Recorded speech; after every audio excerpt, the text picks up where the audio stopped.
नमस्कार, बहुत बहुत स्वागत आपका। मैं हूं आपके साथ मनुराज सक्सेना। विरोधियों द्वारा अक्सर मोदी सरकार पर किसान विरोधी होने के आरोप लगाए जाते हैं। आखिर ये भ्रम कैसे फैला, किसने फैलाया, इस भ्रम को दूर करने के लिए क्या किया जाना चाहिए? पहले की सरकारों और अब की बीजेपी सरकार की कार्यप्रणाली में क्या अंतर है? अब किसानों की स्थिति में क्या फर्क आया है? मोदी सरकार की कौन सी नीतियों से किसानों की स्थिति बदली है? तमाम मुद्दों पर बात करने के लिए हमारे साथ हैं राजनीतिक विश्लेषक डॉक्टर राकेश गोयल। राकेश गोयल जी, बहुत बहुत स्वागत आपका। तो सबसे पहले मेरा सवाल यही है कि मोदी सरकार पर किसान विरोधी होने के आरोप क्यों लगे? क्या ये भ्रम है और किसने ऐसा भ्रम फैलाया है? देखिए मनु, जो भी आरोप सरकार पे लगाए कि सरकार किसान विरोधी है, पूर्णतया एक भ्रामक बातें थी। एक मिथ फैलाया जा रहा था राजनीतिक प्रोपेगेंडा के एजेंडे के थ्रू, क्योंकि कुछ ऐसी विरोधी पार्टियां हैं जो सत्ता से दूर रही। भाजपा सरकार 2014 में जब सत्ता में आई, श्री नरेंद्र मोदी जी के नेतृत्व में भाजपा ने 2 बार और अब तीसरी बार उस कार्यकाल को अपना 2 साल का 2 बार का कार्यकाल कंप्लीट किया, तीसरी बार का अभी चल रहा है।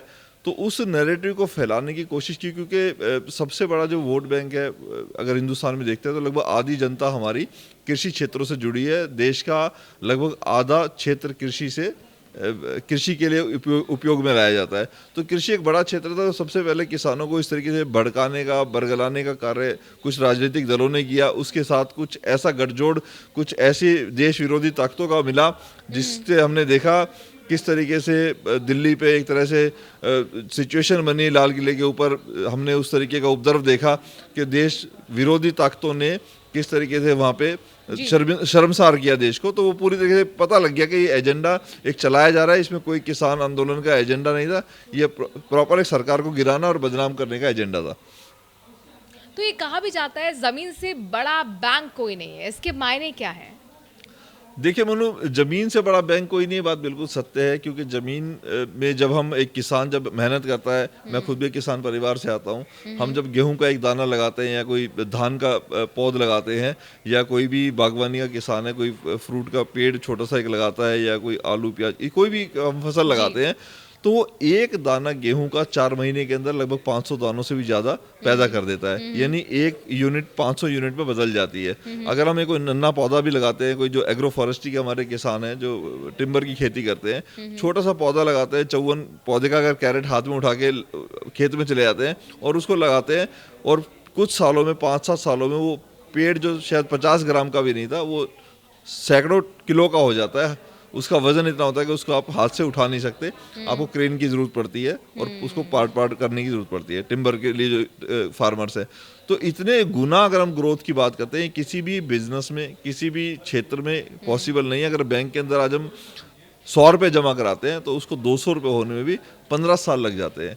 पर वही काम अगर हम कृषि के अंदर देखते हैं, जमीन में उसी एक बीज को अगर लगाया जाता है तो वो बीज 500 बीज के अंदर कन्वर्ट हो जाता है मात्र 3 से 4 महीने के अंदर। इसीलिए कहा जाता है जमीन से बड़ा कोई बैंक नहीं है, और जमीन हमेशा इसीलिए लोगों की जरूरत भी रही है। जी, बीजेपी सरकार की कार्यप्रणाली में क्या आप अंतर देखते हैं? अगर पिछली सरकारों को कंपेयर करते हैं, उनके तरीके को कंपेयर करते हैं तो? देखिए, अंतर तो स्पष्ट नजर आता है, आंकड़ों में अंतर नजर आता है। जैसे मैंने बताया, देश की आधी आबादी इससे जुड़ी है। लगभग अगर हम जीडीपी के अंदर देखते हैं तो कृषि का 20% लगभग योगदान रहा है। और अगर हम रोजगार के क्षेत्र में देखते हैं तो लगभग 42% से ज्यादा लोगों को कृषि रोजगार प्रदान करती है। पिछली सरकारों की उदासीनता रही, पिछली सरकारों की उदासीनता कृषि के क्षेत्र में किसानों की स्थिति में रही। उन्होंने कभी प्रयास नहीं किया किसानों की स्थिति बेहतर बने, और उस तरीके की फॉर्मेलिटीज कुछ होती रही, ज़्यादा वैज्ञानिक तरीकों का उपयोग नहीं हुआ। ऐसा भी हमने समय देखा जब पिछली सरकार ये अपील करती थी कि आप हफ्ते में एक दिन फास्ट रखें, एक दिन का व्रत रखें, क्योंकि देश के अंदर अन्न की कमी थी। और आज हम देखते हैं तो भारत की स्थिति अन्न के क्षेत्र में एक बहुत बड़ी मजबूत स्थिति है। हमारा निर्यात बढ़ रहा है। भारत एक तरह से अनाज का कटोरा पूरे विश्व के लिए साबित हो रहा है। और हर तरीके के यहाँ पे, क्योंकि क्लाइमेट विभिन्न तरीके का वातावरण है, तो बहुत तरीके की यहाँ पे खेती होती है। और स्थिति के विपक्ष तो कहता है कि किसानों की स्थिति बदतर हुई है, आप कह रहे हैं बेहतर हुई है, अनाज का कटोरा अब हुआ है, कैसे? नहीं, विपक्ष का काम देखिए, विपक्ष का काम सिर्फ भ्रम फैलाना है। मैं आंकड़ों की बात करूंगा। अगर हम 2015 से पहले की बात करते हैं तो कृषि विकास दर जो थी वो लगभग 1.5% थी, वो भी संघर्ष करके। आज अगर हम देखते हैं, आज हमारी जो कृषि विकास दर है 3.5% से ज्यादा है। अगर हम बजट के अंदर एलोकेशन देखते हैं, कृषि क्षेत्र के अंदर लगभग 3% का एलोकेशन आवंटित किया गया है बजट में, और बहुत सारे क्षेत्रों में काम किया जा रहा है। पहला हमने ये समय ऐसा देखा है कि कृषि के लिए भारत ने सैटेलाइट जैसे उपकरण भी अंतरिक्ष के अंदर स्थापित किए हैं, जो कि मौसम की, आने वाले तूफान की जानकारी समय से पहले देते हैं, जिससे फार्मर्स को फायदा हो सकता है। तो टेक्नोलॉजी पे, आर्टिफिशियल इंटेलिजेंस पे बहुत सारी किसान ऐप इस तरीके की डेवलप की गई। कुछ ई मार्केट के ऑप्शन डेवलप किए गए जिससे किसानों को अपनी फसल का सही दाम मिले। और आपको मैं ध्यान ले जाना चाहूँगा, जो भारत की जो निर्यात नीति बनी 2018 में, उससे पहले जो निर्यात नीति अलग थी, उससे बड़ा एक लाभ मिला। जो हमारे जो निर्यात बढ़ा है, जिसमें जैसे चावल है और बहुत सारी ऐसी चाय है, कॉफ़ी, इस तरीके की जो शहद है, बहुत सारी चीज़ें, जिससे किसानों को जो पैसा है वो डॉलर के रूप में इंडिया में वापस आ रहा है। और लगभग हमारा अगर निर्यात की बात करते हैं तो बड़ा पॉजिटिव एक निर्यात नीति रही, जिसकी वजह से $53 बिलियन से $1,000 से ज़्यादा का हमारा निर्यात है। और लगभग अगर हम आयात की बात करते हैं $35 बिलियन का लगभग आयात है। तो अगर इतना बड़ा हम निर्यात और आयात का गैप है, जिसमें कि हमारा निर्यात पॉजिटिव है, तो ये अर्थव्यवस्था के लिए भी अच्छा है और किसानों के लिए भी अच्छा है, और समृद्धि की तरफ देश को ले जा रहा है। किसानों के फायदे की बात मैं बताता हूँ आपको। यूएनओ के अंदर प्रधानमंत्री मोदी जी के प्रयास से जो मिलेट्स है, जिसको हम आज श्री अन्न बोलते हैं, मोटा अनाज जिसको हम गाँव में बोलते हैं, उसको श्री अन्न का दर्जा दिया गया, मिलेट्स को दर्जा दिया गया 2023 के अंदर। और आज भारत मिलेट्स का सबसे बड़ा निर्यातक देश है। जो पहले लोग रागी या बाजरा या ज्वार, जिनको हम लोग यूज कम करते थे या फसलों में या पशुओं को चारे के रूप में ही या जानवरों को खिला देते थे, आज वो गेहूं से महंगा बिक रहा है। आज मॉल के अंदर साल से इस पर फोकस भी सरकार फोकस ने किया है। इससे देखो देश की किसानों की आर्थिक स्थिति भी सुधरी है, स्वास्थ्य में भी सुधार हुआ है, क्योंकि जो गेहूं के कुछ नुकसान है खाने से, जैसे शुगर और बाकी चीज़ों में नुकसान करता है, और वो रागी या बाकी जो सतनाज जिसको हम बोलते हैं, उस अनाज को यूज करने से शरीर को भी फायदा है। प्लस जिस किसान को उस चीज़ की वैल्यू नहीं मिलती थी, आज वही रागी 200 रुपये 250 रुपये किलो मॉल के अंदर आप जाओगे, उसका आटा बिक रहा है। मैंने भी महसूस किया है कि योगा ट्रेनर्स, जिम ट्रेनर्स भी अब ये कहने लगे हैं कि आप मिलेट्स पे स्विच करिए। तो आपको लगता है कि कहीं ना कहीं सरकार की तरफ से जो कदम उठाया गया, जो प्रमोट किया गया, उसका भी असर है? ये देखिए उसी का असर है। पूरा विश्व आज मिलेट्स के लिए, मिलेट्स के फायदों को, जो फायदे हम नहीं जानते थे किसी वजह से, या जनरेशन गैप आने की वजह से नए बच्चों को पता नहीं था, आज वो बच्चे मिलेट्स यूज कर रहे हैं और अपनी सेहत में भी सुधार ला रहे हैं, प्लस पैक्ड फूड के जी। और किसानों की हालत में भी आमूलचूल इसमें परिवर्तन इसे देखा जा रहा है। तो किसानों की स्थिति में अगर आप और भी बेहतर तरीके से बता सकें, क्या अंतर आप महसूस कर पाते हैं आज के दौर में? देखिए, किसानों को विभिन्न क्षेत्रों में फायदा दिया जा रहा है। गवर्नमेंट के द्वारा बहुत सारी ऐसी योजनाएं भी चलाई गई हैं। बहुत सारे उपकरण हैं जिन पे उनको सब्सिडी प्रोवाइड की गई है। बहुत सारे ऊर्जा के क्षेत्र हैं, उनको फ्री बिजली भी दी गई है, सौर ऊर्जा के पंप भी दिए गए हैं, और नहरों का विकास किया गया है। जो सिंचित क्षेत्र है भारत की कृषि का, उस दायरे को बढ़ाया गया है। पहले सिंचित क्षेत्र कम था, अब सिंचित क्षेत्र बहुत ज़्यादा कर दिया गया है, और नई नई नहरों का निर्माण किया जा रहा है। जिस तरीके से हम देखते हैं, रोड, हाईवे नेटवर्क, नए warehouses, mega food park बनाए जा रहे हैं। ये सब किसानों की दशा को सुधार की तरफ ले जा रहा है। और साथ ही साथ प्रधानमंत्री मोदी जी ने जो विजन दिया कि सबसे ज़्यादा जो किसान हैं, जो खेती करते हैं, कई बार फसल के अच्छे दाम नहीं मिलते, फसल को कई बार फेंकना भी पड़ता है, उस चीज़ों को अवॉइड करने के लिए उन्होंने प्रोसेसिंग यूनिट्स को बढ़ावा देने के, उद्योग स्थापित करने का भी लोगों को बोला है। जैसे हमने देखा पीछे नासिक वगैरह में जैसे प्याज ज़्यादा होता है, मैं एक एग्जाम्पल देता हूँ, तो वहाँ पे 1-2 रुपये किलो प्याज उस टाइम पे बेचना पड़ता है किसानों को, उसका सही दाम नहीं मिलता, और कई बार शायद लागत भी बाहर नहीं निकल पाती। कभी कभी ऐसा ही टमाटर के साथ भी हमने देखा है कि हमने देखा है ऐसे वीडियो आते हैं, रोड पे टमाटर लोगों किसान फेंक के चले जाते हैं, क्योंकि ट्रांसपोर्टेशन इतनी महंगी है, आलू फेंक देते हैं। पर प्रोसेसिंग यूनिट के द्वारा हम उस पूरे जो हमारे जो भी इस तरीके फल है, सब्जियां हैं, कोई भी इस तरीके की चीज़ें हैं, फसल है हम उसको प्रोसेस कर सकते हैं। अगर हम जैसे हम बात करते हैं प्याज का अगर हम उसको प्रोसेस करके उसका चूरा बना के उसको ड्राई फॉर्म में अगर हम ले आते हैं तो वो हम सालों रख भी सकते हैं। और जब बारिश के टाइम पे क्योंकि प्याज महंगा हो जाता है उस टाइम भी तो उस टाइम पे उसका यूज कर सकते हैं। 12 महीने आने लगी, 12 महीने सब्जी का टेस्ट मिलेगा, 12 महीने सब्जी के बेनिफिट्स मिलेंगे, प्लस उस प्रोसेसिंग करने के वजह से आपका वही जो 1 रुपए वाला प्याज था वही आपको 50 रुपए 60 रुपए आपको दे रहा होगा। इसी तरीके इसी तरीके टमाटो आप उसका सॉस बना के आप स्टोरेज कर सकते हैं। आप बनाना की फार्मिंग करते हैं, आप उसके चिप्स बना के रख सकते हैं। बहुत सारे और भी प्रोडक्ट होते हैं, ये एग्जाम्पल के लिए बोल रहा हूँ। तो बहुत सारी चीजों को प्रोसेसिंग यूनिट के द्वारा आप प्रोसेस करके उसके सही दाम ले सकते हैं। जैसे आज हम गेहूं की बात करते हैं, गेहूं का अभी समर्थन मूल्य गवर्नमेंट ने अनाउंस किया लगभग 2125 रुपए। पर अगर हम इसी को अगर किसान या फार्मर्स अगर इसको आटा बना के देता है तो उसको लगभग डबल इस पैसे मिल जाते हैं। आज हम जैसे हम खरीदते भी हैं तो प्रोसेस करने के बाद किसी भी वस्तु का मूल्य वर्धन हो जाता है। तो ये मौका मोदी सरकार ने किसानों को दिया कि आप अपनी फसल को प्रोसेस करें, अपने क्षेत्र के अंदर यूनिट बनाएं, मिलके बनाएं, सम्मिलित होकर। सरकार उसमें सब्सिडी भी देती है, सस्ता लोन भी प्रोवाइड कर रही है, टेक्निकल नॉलेज भी दे रही है। तो वो सारी चीजें जब सेटअप बनेगा उसकी वजह से किसानों को लाभ मिलेगा और किसान की फसल भी खराब नहीं होगी, प्लस किसान को मूल्य वर्धित पैसा उसका जो फसल का जो पहले कम मिलता था उसका मूल्यवर्धन होगा, उसको ज्यादा पैसा मिलेगा, उसकी दशा में सुधार आएगा, सुधार हो रहा है। लेकिन ज़रूरी है कि किसानों तक वो योजनाओं के बारे में जानकारी भी पहुंचे। एक चीज़ और देखिए, जो पढ़ा लिखा यूथ है, खासतौर पर जो बड़े बड़े कंपनीज में काम करता है, एमएनसीज में काम करता है, आईटी सेक्टर में भी चला गया, उसमें हमने ये भी कई स्टोरीज देखी हैं और दिखाई भी हैं कि वो अपना उस काम को छोड़कर खेती बाड़ी और वापस अपने गांव पहुंचता है और वहां से भी बहुत अच्छा टर्नआउट वो बिजनेस के रूप में निकाल कर ला रहा है। तो खेती के कितने प्रकार हैं, अगर कुछ लोग सोचे कि चलिए हम भी हाथ आजमाते हैं तो, और उनके लिए कौन सा बेहतर होगा ये भी बताइए। देखिए मनु, खेती में जैसे आपने बोला एजुकेटेड लोग इसके अंदर आ रहे हैं तो ये एक बहुत अच्छी शुरुआत है। जो लोग पहले खेती के लिए उदासीन थे, पुराने लोग खेती करते थे, नए बच्चे शहरों में नौकरी के लिए दौड़ रहे थे और वो ग्रोथ उनको नहीं मिल रही थी, वो सेटिस्फेक्शन नहीं मिल रही थी, वो आज वापस गांव में जाके खेती करें। और ये खेती के लिए, देश की कृषि अर्थव्यवस्था के लिए भी अच्छा है कि पढ़े लिखे लोग जब इसके अंदर आएंगे तो जाहिर सी बात है वैज्ञानिक तरीके से खेती करेंगे, रसायनों को कम उपयोग करेंगे, वो जैविक खेती की तरफ भी बढ़ेंगे। और बहुत सारे लोग इसको कर रहे हैं। और जो हम बात पहले कर रहे थे कि जमीन से बड़ा कोई बैंक नहीं है क्योंकि वो मल्टीपल ग्रोथ दे सकता है, तो उसी वजह से लोग उस फायदे को लेने के लिए जमीन से जुड़ के आज खेती जैसे कार्यों के अंदर कार्य कर रहे हैं। और जैसे हम बात कर रहे हैं प्रकार की कृषि के, तो मैं मानता हूँ कि लगभग 5 तरीके से हम कृषि से कनेक्ट हो सकते हैं, 5 तरीके के प्रकारों की हम खेती कर सकते हैं।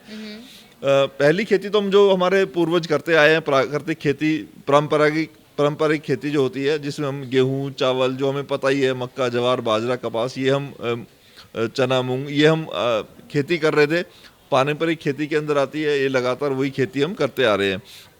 पर पारंपरिक खेती से अलग हटके अगर हम कुछ और खेती के तरीकों को भी अपनाएं और पारंपरिक खेती के अंदर भी अगर हम साइंस को लेके यूज करेंगे तो मुझे लगता है किसान को उसका बहुत फायदा होगा। जैसे कहा जाता है वैज्ञानिक तरीके से कि आप एक ही खेती को बार बार एक खेत पे नहीं करें। अगर आप गेहूं लगा रहे हैं तो हमेशा ऐसा नहीं कि सिर्फ आपको गेहूं ही लगाना है, आपको 1 या 2 फसल अपनी चेंज करनी है। आपको इस बार सरसों लगानी है, रबी में या खरीफ में, जैसे भी जो भी समय के हिसाब से फसल लगाते हैं, आपको चेंज कर करके फसल लगानी, जिससे कि उसकी उर्वरक क्षमता जो भूमि की है वो बनी रहे, मृदा जो है आपकी मजबूत रहे। और उस तरीके से आप उसके अंदर किस तरीके कंपोस्ट यूज करने हैं, कितना फर्टिलाइजर डालना है, तो ये सारी चीजें आप उसके अंदर यूज कर सकते हैं। तो ये पारंपरिक खेती में आपको लाभ देगा। उसके अलावा दूसरी खेती का अगर हम प्रकार की बात करते हैं तो हम बागवानी को रख सकते हैं। बागवानी में जैसे हम फ्रूट प्लांट या फूलों की खेती हम करते हैं। कोई गेंदे की करता है, कोई गुलाब की करता है, कोई सेब के बगीचे लगाता है, कोई आम के, लीची के, किसी भी तरीके के फ्रूट प्लांट्स की हम खेती करते हैं। इसके अलावा फलों के अलावा सब्जियों की भी खेती की जाती है बागवानी में। कोई गोभी लगाता है, कोई मटर है, कोई मूली है, कोई टमाटर है, कोई खीरे की खेती कर रहे हैं। तो ये सारे बागवानी के अंदर आती है और इसके अंदर भी वैज्ञानिक तरीके से आज खेती हो रही है।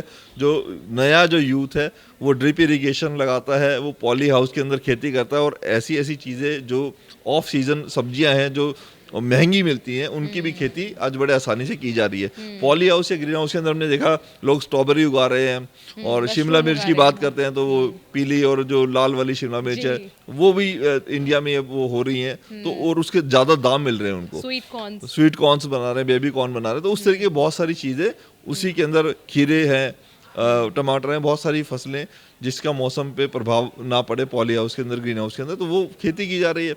और लोग एक एक पॉली हाउस से 20-20, 25-25 लाख रुपए साल का उसमें इनकम ले रहे हैं। तो उनकी इस दशा में सुधार आ रहा है, किसानों की दशा में, क्योंकि वैज्ञानिक तरीके से कर रहे हैं, खर्चा भी कम है। जब आप ड्रिप इरिगेशन का यूज़ करेंगे आपकी मेहनत भी कम है। और इसके अलावा अगर हम बागवानी के अलावा फिर तीसरे अगर हम प्रकार की बात करते हैं तो औषधीय और कुछ मसालों की हम खेती की बात कर सकते हैं। ये भी अपने आप में, जैसे अब Medical बहुत सारे plants की बात करें आप। मेडिकेशनल प्लांट जो है, जिसमें कि एलोवेरा हो गया, आपका ग्रास हो गई, लेमन ग्रास हो गई, आपका ईसबगोल हो गया, जो इस तरीके की बहुत सारी चीज़ें हैं, जीरा है, धनिया है, इस तरीके की मेडिसिनल जो खेती है वो भी लोग कर रहे हैं, जिससे कि वो अच्छा पैसा इसमें मिल रहा है और एक्सपोर्ट हो रहा है। क्योंकि आयुर्वेदिक का जो है पूरा पूरा वर्ल्ड उसका कायल है, और आयुर्वेदिक में जिन चीज़ों का इस्तेमाल किया जाता है, चाहे वो भृंगराज है, तो इन सब चीज़ों की खेती की जा रही है, और अच्छा और बड़ा अच्छा पैसा इससे किसान भाई बना रहे हैं थोड़े से एरिया के अंदर करने से ही। और इसमें मल्टी क्रॉपिंग खेती भी हम कर सकते हैं कि आपने एक फसल ले रखी है, जो आपकी पेड़ों के बागवानी में आपके पेड़ लगे हैं, नीचे आप अदरक भी कर रहे हैं, काली हल्दी भी कर रहे हैं, तो उस तरीके मल्टी क्रॉपिंग से भी किसान भाई बहुत सारा इसमें फ़ायदा ले रहे हैं। और अगर हम चौथे तरीके की बात करते हैं इसके अलावा, तो एग्रो फॉरेस्ट्री एक बहुत बड़ा सेक्टर है। एग्रो फॉरेस्ट्री के अंदर हम किसान भाई अपनी खेत की मेड़ पे पेड़ लगा लेते हैं। जब मोदी जी ने मन की बात के अंदर बोला था कि घर के अंदर आपके एक बच्चा होता है कोई भी, या आपकी शादी होती है, घर के अंदर कोई अच्छा कोई भी ओकेशन होता है, आपके घर में कोई किसी का जन्मदिन होता है, आप अपनी खेत, अगर आपके पास है, आप खेत पे पूरे पे नहीं लगा सकते। अगर बड़े फार्मर है तो आपके मान लो 50 एकड़ जमीन है, तो आप 2 एकड़ 4 एकड़ पे आप ट्री लगा लीजिए। आप चाहे मालाबार नीम लगा लीजिए, चाहे आप महोगनी लगा लीजिए, चाहे आप टीक लगा लीजिए, चाहे आप कोई भी और इस तरीके का पेड़ जिससे आपको लकड़ी, छाल, पत्तों से कमाई हो सकती है, ऐसे पेड़ों को आप लगाएं, जिससे आपको कभी भी जब बच्चे की शादी हो तो ना आपको लोन लेना पड़े, आप वो पेड़ से आप ले सकते हैं। और बांस लगा सकते हैं। बांस को भी गवर्नमेंट ने घास की कैटेगरी में डाल दिया है। इंडिया लार्जेस्ट प्रोड्यूसर है बांस का। बांस से लाखों किसान आज लाभान्वित हो रहे हैं। बांस से 2500 से ज़्यादा प्रोडक्ट बनाए जा रहे हैं, बिस्किट से लेके कपड़े से लेके हैंडीक्राफ्ट, और इसके अलावा पेट्रोल, डीजल, बायो ये सब चीज़ इससे बांस से बनाई जा रही है। तो उसको भी गवर्नमेंट बहुत प्रमोट कर रही है कि टिम्बर में आप यूज़ कर सकते हैं, और बहुत सारी चीज़ों पे इसका यूज़ होता है। तो गवर्नमेंट हर चीज़ को वैज्ञानिक तरीके से बढ़ावा दे रही है। किसानों की मदद के लिए कुछ ऐसे अवरोध थे, उनको गवर्नमेंट ने हटाया है, जिसकी वजह से, डर की वजह से किसान एग्रो फॉरेस्ट्री नहीं करता था, पता नहीं पेड़ लगाऊंगा मुझे किस काटनी। चीज़ का जिक्र कर रहे हैं, थोड़ा विस्तार से किसानों को बताइए। मैं अभी आपको एक एग्रो फॉरेस्ट्री में पेड़ों की बात कर रहा हूँ। तो पेड़ों में जैसे हम सागवान लगाते हैं, या हम मोहगनी लगाते हैं, या हम मालाबार नीम लगाते हैं, या हम बांस लगाते हैं, और बहुत सारे ऐसे अन्य पेड़ हैं। तो पहले किसान के मन में भय होता था कि मैं पेड़ लगा तो लूंगा, पर मुझे पता नहीं काटने की इसमें इजाज़त है, गवर्नमेंट की कोई ऑब्जेक्शन है नहीं है। पर गवर्नमेंट ने पूरा क्लियर कर दिया है कि आप वन विभाग से अपनी जमीन में अगर लगाते हैं, वन विभाग से आपको परमिशन मिलती है। कुछ पेड़ों पे 1-2 रुपए फीस लेके मामूली सी, वन विभाग को एक ट्रांजिट पास इशू कर देता है। उस ट्रांजिट पास से वो नंबर डल जाएगा, पेड़ पे फोटो खींचेगी, और आप पूरे वर्ल्ड के अंदर उस अपने टिम्बर को कहीं भी सेल कर सकते हैं। और बांस के लिए तो इस तरीके कोई लाइसेंस की जरूरत ही नहीं है। कुछ स्टेट के अंदर तो टीक जैसे पेड़ों के लिए भी कोई लाइसेंस आपको कटिंग के टाइम पे नहीं यूज करना। तो जो हमारा बाहर से लकड़ी आने में जो गवर्नमेंट का रेवेन्यू जाता था, और जो लोग डर की वजह से पेड़ नहीं लगाते थे, उतने साल ऑक्सीजन, अब पेड़ कहीं लगेगा 10 साल वो खड़ा हुआ है, 10 साल 15 साल बाद हार्वेस्ट होगा, तो 15 साल वो कहीं ना कहीं नेचर को बेनिफिट देगा। बहुत सारे जीव कीटाणु ऐसे होते हैं, आर्थिक रूप से किसान को समृद्ध बनाएगा। लेकिन अब ये तो आपने बताया कि किस तरह, पांचवा सिर्फ एक तरीका में, क्योंकि हम बात करते हैं खेती के प्रकार की, तो पांचवा जो सबसे महत्वपूर्ण है, जिसपे हमारे बहुत सारे किसान भाई डिपेंड भी हैं, पशुपालन एक बहुत बड़ा एक सेक्टर है। आज डेयरी फार्मिंग लोग कर रहे हैं, ब्रीडिंग कर रहे हैं, गाय, भैंस, भेड़, बकरी, अलग अलग तरीके की फार्मिंग की जा रही है, मधुमक्खी पालन किया जा रहा है। पिग फार्मिंग की जा रही है। तो बहुत सारे ऐसे फार्मिंग के अंदर मत्स्य पालन किया जा रहा है जहाँ पे गवर्नमेंट आपको ट्रेनिंग भी देती है। बहुत सारे गवर्नमेंट ने अपने पूसा से लेके किसान विज्ञान केंद्र में ऐसे सेटअप बनाए हैं जहाँ पे आपको पशुओं की किस तरीके से देखभाल करनी है, उनके रोगों का कैसे निदान करना है। गवर्नमेंट ने काफ़ी सारे पशु चिकित्सालय भी बनाए हैं। तो ये सब किसानों की मदद के लिए बनाए हैं और बहुत सारे किसान आज पशुपालन से अपनी जीविका कमा रहे हैं और अच्छे लेवल पे बड़ा पैसा बना रहे हैं। लेकिन जाहिर तौर पर हर सरकार के सामने हर क्षेत्र के चैलेंजेस भी होते हैं और आज हम कृषि की बात कर रहे हैं, तो वो कौन से चैलेंजेस आपको लगता है सरकार के सामने हैं जिन पर काम करना चाहिए? देखिए मनुष्य कृषि में तो जहाँ तक मुझे लगता है शायद दो तरीके के बड़े, हम इसको दो दायरों में, दो फ्रेम में बांट सकते हैं। एक चैलेंज है जो जिसको हम कहते हैं कंट्रोल्ड एरिया का चैलेंज, जिस चैलेंज को हम सरकार कंट्रोल कर सकती है इजीली अपनी दृढ़ इच्छा शक्ति से, अपनी प्रभावी नीतियों से, अपने एफर्ट से, अपनी मेहनत से। दूसरा जो होता है वो इसमें होता है अनकंट्रोल्ड एरिया, यानी कुछ एरिया ऐसा है जहाँ पे गवर्नमेंट का कोई कंट्रोल नहीं है, जिसमें हम प्राकृतिक आपदाओं को हम देखते हैं। जैसे कई बार बारिश की ज़्यादा हो जाती है, कई बार बाढ़ आ जाती है, कई बार सूखा पड़ जाता है, कभी ओलावृष्टि हो जाती है, कभी पाला पड़ जाता है। कुछ ऐसी प्राकृतिक घटनाएं जिससे किसानों की फसल बर्बाद हो जाती है, तूफान आ जाता है, नुकसान हो जाता है किसी भी कारण से, उस पर गवर्नमेंट का कोई कंट्रोल नहीं है। पर आज की डेट में क्योंकि गवर्नमेंट उस सेक्टर पे भी काम कर रही है कि उस लॉस को किस तरीके से हम मिनिमाइज कर सकते हैं या बचा सकते हैं। जहाँ पे गवर्नमेंट कुछ नहीं कर सकती, क्लाइमेट पे कोई उसका कंट्रोल नहीं है, पर गवर्नमेंट आज क्या कर रही है, सरकार, भारत सरकार, कई हमने जो है सैटेलाइट ऐसी अंतरिक्ष में स्थापित की हैं जो सिर्फ फार्मर्स की हेल्प के लिए की है, जो मौसम का पूर्वानुमान लगाएगी, आने वाले मौसम के बारे में, बारिश के बारे में, सूखे के बारे में, तूफान के बारे में, गर्मी के बारे में, आर्द्रता के बारे में बताएगी। और जिससे कि उस जानकारी की वजह से किसान अपनी फसल उस समय पे कर सकता है। और कोई अगर इस तरीके कोई क्लाइमेट के अंदर बहुत एकदम चेंज आना है तेजी से, तो उसके लिए पहले से तैयार होकर अपने नुकसान को बचा सकता है। उसके अलावा बहुत सारी ऐप गवर्नमेंट ने डेवलप की हैं एआई टेक्नोलॉजी बेस्ड, कि अगर उस तरीके की कोई दुर्घटना या परिस्थिति आ भी जाती है किसी वजह से, तो उससे कैसे अपनी फसल का, अपने जानवरों का, अपने पशुधन का, अपने बाकी चीज़ों का बचाव करना है। तो वो एक बड़ी हेल्पफुल है कि जो अनकंट्रोल्ड एरिया उस पर ऊपर भी काम किया जा रहा है। और फिर भी अगर किसी वजह से कुछ नुकसान किसान भाइयों का होता है, तो आज गवर्नमेंट, भारत सरकार, नरेंद्र मोदी सरकार इतनी संवेदनशील है कि वो उस नुकसान की भरपाई, अभी उन्होंने योजना निकाली है किसान बीमा योजना, उस बीमा योजना के थ्रू लगभग 16,000 करोड़ तो लास्ट इसमें ही बांटे हैं। तो ऐसे लोग जो अपनी किसी भी वजह से फसल जिनकी बर्बाद हो जाती है किसी भी कारण से, प्राकृतिक कारणों से, उनका बीमा योजना के थ्रू उनको भी भरपाई की जा रही है। किसान बिल्कुल अपने आप को अनाथ नहीं मानता। और पूर्व की सरकारों में हमने देखा किसान किस तरीके से आत्महत्या करता था, रोज खबरों में आता था, जबकि उस वक्त इतना सोशल मीडिया भी नहीं था एक्टिव, तो भी हमें हर रोज ऐसी घटनाएं सुनने को मिलती थी। आज सब सोशल मीडिया, छोटी सी घटनाएं भी हैं, तुरंत वो फ्लोट हो जाती है, तुरंत वो हाईलाइट हो जाती है, वायरल हो जाती है। पर उसके बावजूद भी आज बहुत दिन ऐसे हो जाते हैं कि हमें इस तरीके की दुर्घटना का कहीं जिक्र नहीं सुनने को मिलता। अच्छा, कि लेकिन किसान, आप योजनाओं का जिक्र कर रहे हैं, तो जाहिर तौर पर एक और योजना है जो महत्वाकांक्षी योजना प्रधानमंत्री की मानी जाती है, किसान सम्मान निधि। आखिरकार किस तरीके से फायदेमंद है, या आपको लगता है कि थोड़ा इसमें और प्लस करना चाहिए, थोड़ा कम है आज के दौर के हिसाब से? देखिए, किसान सम्मान निधि किसी भी सरकार ने आज तक शुरू नहीं की थी। किसानों को सबने एक तरीके से अनाथ छोड़ दिया था। हम पिछले समय में कहानियों भी सुनते थे, तो ये कहानियों में लिखा हुआ पहली लाइन ही आती थी, किसी गांव में एक गरीब किसान रहता था। अब वो गवर्नमेंट ने, यानी किसान होना ही गरीब मान लिया जाता था। अब गवर्नमेंट ने उस नैरेटिव को तोड़ने के लिए बहुत सारी योजनाएं चलाई। उसमें एक योजना है जो किसान सम्मान निधि, जिसमें 6,000 रुपये प्रति वर्ष किसानों को दिए जा रहे हैं। 2-2 हज़ार की 3 किस्तों में पैसा किसानों के खातों में डायरेक्ट जा रहा है, बिना किसी बिचौलिए के, बिना किसी दलाल के, बिना किसी रिश्वतखोरी, भ्रष्टाचार के पैसा किसानों को सीधा मिल रहा है। तो इससे किसानों को लाभ है।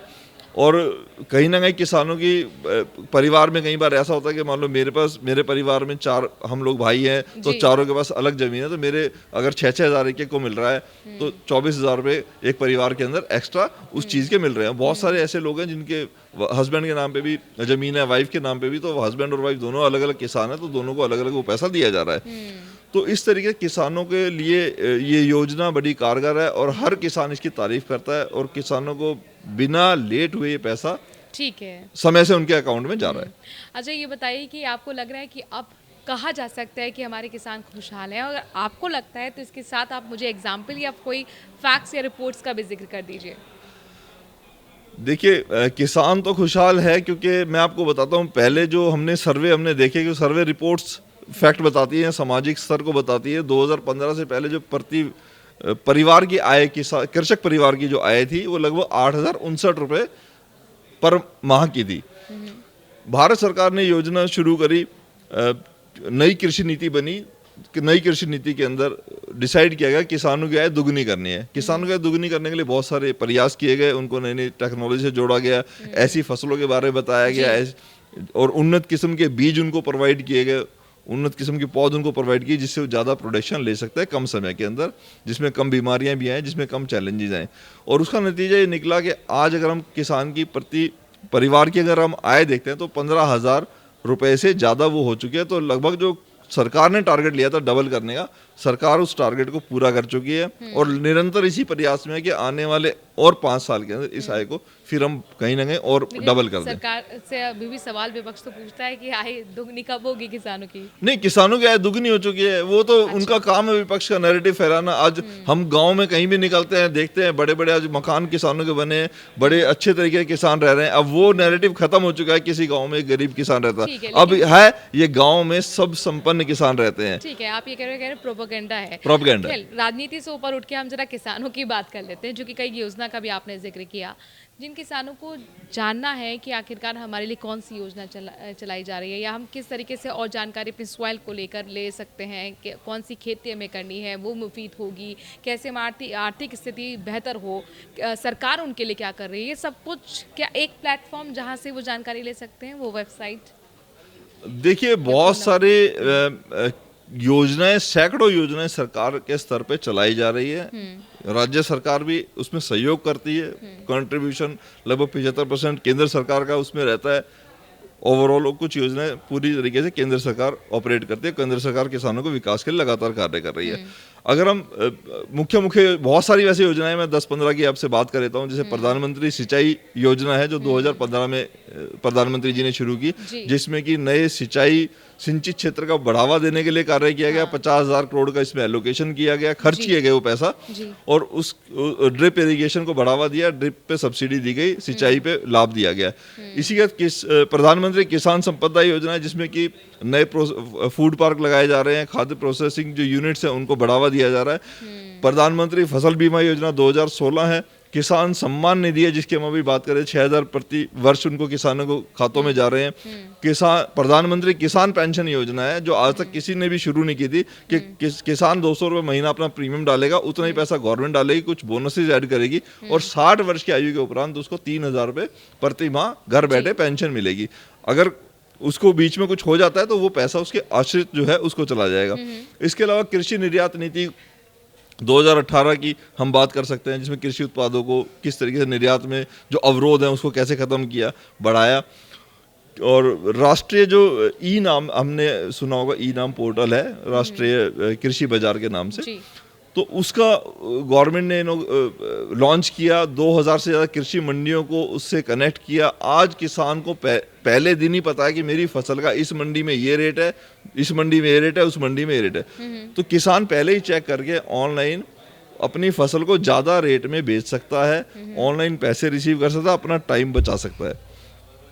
इसके अलावा एग्री पोर्टल्स, कुछ एग्री पोर्टल है 5 के आसपास, गवर्नमेंट ने वो भी शुरू किए हैं, जिसमें आपको उन्नत बीज कहाँ से मिलेंगे, उन्नत बीज की कौन सी किस्में लगाई जा सकती, किस वातावरण में, किस एरिया में कौन सी फसल आप ज़्यादा कर सकते हैं, उस सब का भी आपको उस पोर्टल के थ्रू पूरा ज्ञान मिल जाता है। अपनी भूमि को, मुद्रा को कैसे स्वस्थ रख सकते हैं, उसके लिए क्या आपको प्रभावी कार्य करने हैं। किसान कॉल सेंटर इसमें स्थापित किया गया, जिसमें टोल फ्री नंबर दिया गया। आप 7 बजे सुबह से 7 बजे शाम तक कोई भी वैज्ञानिक तरीके से कृषि की या कोई भी चैलेंजेस आपको हैं किसी भी फील्ड का कृषि से रिलेटेड, आप उससे टोल फ्री नंबर से, जो कि 1880-180-1551 है, आप कभी भी बात करके सुबह 7 से शाम 7 बजे तक अपनी सलाह ले सकते हैं, वैज्ञानिक तरीके से खेती के नए आइडियाज़ ले सकते हैं। इसके अलावा नामा के नाम से एक प्लेटफॉर्म दिया, जिसमें कि विश्व व्यापार संगठन से हम कैसे जुड़ सकते हैं, जो अवरोध आते हैं अपने बिजनेस को क्रॉस बॉर्डर में करने के लिए, वो उसको ख़त्म किया। इसके अलावा नई यूरिया नीति जो 2015 में लेके आए, पहले हमें यूरिया के लिए किसानों को लाइन में लगना पड़ता था, वेट करना पड़ता था, ब्लैक में मिलता था, ब्लैक मार्केटिंग से वो यूरिया लेना पड़ता था किसानों की, जब तक वो मिलता था फसलें उनकी खराब हो जाती थी या वो पनप नहीं पाती थी। अब यूरिया नीति बनी 2015 में, 31 से ज्यादा यूरिया इकाइयां इंडिया के अंदर स्थापित की गई कि स्वदेशी आप यूरिया अपनाओ और कंट्रोल्ड रेट पे मिलेगा, सब्सिडाइज रेट पे मिलेगा, कोई उसको ज्यादा पैसे में नहीं बेच सकता, उसका स्पष्ट कानून बना दिया गया। तो ये सारी चीजें किसानों के विकास के लिए। इसके अलावा नई कृषि नीति तो है ही 2021, जिसमें कि कृषि को कैसे बढ़ावा देना है, बहुत सारी चीजें इन पे सब्सिडी देनी है, जिसमें सोलर से लेके ऊर्जा से लेके नदियों का सही नहरें किस तरीके से निकालनी है, किस तरीके से आपको अपनी मुद्रा स्वस्थ रखनी है, किस तरह किसान विज्ञान केंद्र खोलने हैं। इसके अलावा किसान मित्र, किसान सखी जैसे प्रोग्रामों का भारत सरकार चला रही है, जिससे कि किसानों को लाभ मिल रहा है, किसानों को जानकारी मिल रही है, किसान अपने वैज्ञानिक तरीके से खेती कर पा रहे हैं। ये तमाम योजनाएं आपने गिनाई हैं और महत्वपूर्ण ये है कि आपने टोल फ्री नंबर भी बताया और साथ ही वो पोर्टल्स भी बताए जिनके जरिए और भी किसान जो हैं अपने खेती बाड़ी के बारे में जानकारी हासिल कर सकते हैं। बहुत बहुत शुक्रिया इस एपिसोड, इस पॉडकास्ट में शामिल होने के लिए। और इसी के साथ आज के एपिसोड में आज के लिए इतना ही। बने रहिए न्यूज़ 18 राजस्थान के साथ। नमस्कार।